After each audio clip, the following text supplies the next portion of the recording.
কার্ডের রাজনীতি করে লাভ হবে না। কার্ড তো শুধু ওই নির্বাচনে, সামনে স্থানীয় সরকার নির্বাচন, তাদের প্রার্থীরা যেন ভোটে সুবিধা পায় এই জন্য তারা কার্ডের লোভ দেখাচ্ছে।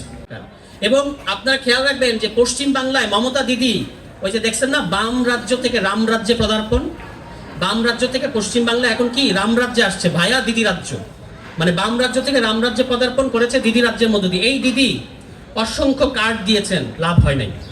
কার্ডের রাজনীতি করে লাভ হবে না।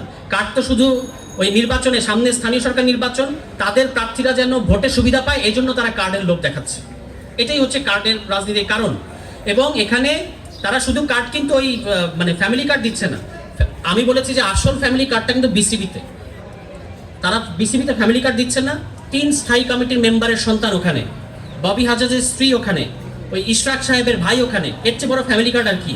সব জায়গায় কিন্তু, এবং এরকম ফ্যামিলি কার্ড আরও দেবে বিএনপি, আপনারা দেখতে পাবেন যত দিন যাবে তত দেবে। এবং এটাই হলো বিএনপির রাষ্ট্র দর্শন, তারা সব জায়গায় নিজেদের লোক বসাবে, সাংবিধানিক প্রতিষ্ঠানগুলোতে নিজেদের লোক বসাবে। আমরা যখন এই সংস্কারের কথা বলেছি, গণভোটের কথা বলেছি, এখন তারা বলছেন আমাদেরকে কুইনাইন খাওয়ানো হয়েছে, কুইনাইন খাওয়ানো হয়েছে তাদেরকে।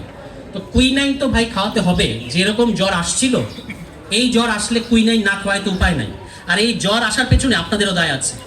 বিএনপির কিন্তু কতগুলো মানে তাদের হিস্টোরিক্যাল ডিএনএর মধ্যে কতগুলো ব্যাপার আছে। এর মধ্যে একটা হচ্ছে ক্ষমতা ছাড়ার মুহূর্তে তারা একটা গ্যাঞ্জাম লাগায়।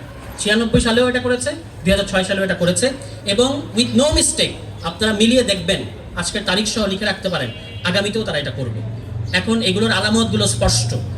ঝড় আসার আগে যেমন গুমট আবহাওয়া দেখে আমরা বুঝি যে ঝড় ইজ কামিং, এবং বিএনপির এখন যেভাবে তারা আগাচ্ছে, আমরা প্ল্যান কিন্তু বুঝে গেছি। মাননীয় প্রধানমন্ত্রী, আপনার প্ল্যান আমরা বুঝে গেছি, যে প্ল্যান হচ্ছে আগামী নির্বাচনের সময় আপনি কিভাবে আপনার দল নির্বাচনকে ম্যানিপুলেট করবে, এটার অনেক আলামত আমরা এখন থেকে দেখতে পাচ্ছি।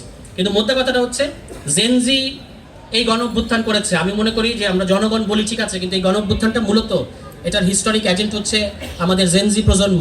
এবং এই প্রজন্ম গণ অভ্যুত্থান করেছে। আপনারা ভাবছেন যে ওরা তো টায়ার্ড হয়ে গেছে, বাট আপনারা বুঝতে পারছেন না, ওই যে পরীক্ষা দিয়ে বের হয়ে আসা ক্লাস 8-এর বাচ্চাটা, ক্লাস 9-এর বাচ্চারা যে আপনাকে যে ট্রল করতেছে, ও যে আসছে, এই ঢেউ আপনারা এখনো টের পাচ্ছেন না। মানে আপনারা যত পরিস্থিতি ঘোলাটে করবেন, এই তাদের ওয়েভ আপনাদেরকে সামলাতে হবে।